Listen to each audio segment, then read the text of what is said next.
নমস্কার, সারাদিনের বাছাই করা সেরা 5টা খবর অর্থাৎ টপ 5 নিয়ে এই সময় লাইভে আমি রনিপা রয়েছি আপনাদের সঙ্গে। চলুন দেখে নেব 5টা খবর। কংগ্রেসের সঙ্গে মিলে ষড়যন্ত্র করেছে তৃণমূল, আরো একবার বিশ্বাসঘাতকতা করেছে বাংলার মা বোনেদের সঙ্গে। মহিলা সংরক্ষণ বিল প্রসঙ্গে বিষ্ণুপুরের জনসভা থেকে তৃণমূলকে আক্রমণ করলেন প্রধানমন্ত্রী নরেন্দ্র মোদী।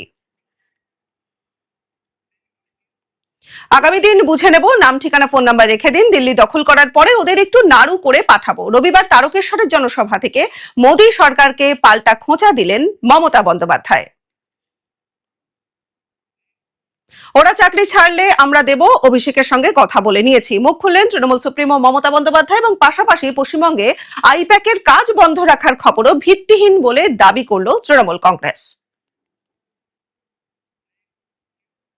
প্রধানমন্ত্রীকে মাথা ঠান্ডা রাখার বার্তা, মোদীকে মাথা ঠান্ডা রাখার পরামর্শ অভিষেকের। সাগরের জনসভা থেকে তিনি বলেন যে প্রধানমন্ত্রী এসে ধমকাচ্ছেন, সবাইকে জেলে ঢুকিয়ে দেব বলছেন। আমি প্রধানমন্ত্রীকে বলবো আপনি শান্ত হন, মাথা ঠান্ডা রাখুন।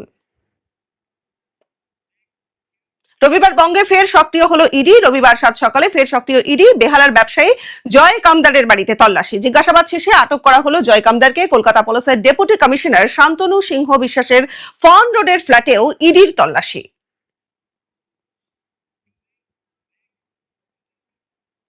আজকে সারাদিনের যাবতীয় গুরুত্বপূর্ণ খবর থেকে একেবারে বাছাই করা টপ 5 খবর। এতক্ষণ আপনাদের সঙ্গে যে আমি রনিপা ছিলাম, এবং নজর রাখুন এই সময় লাইভে।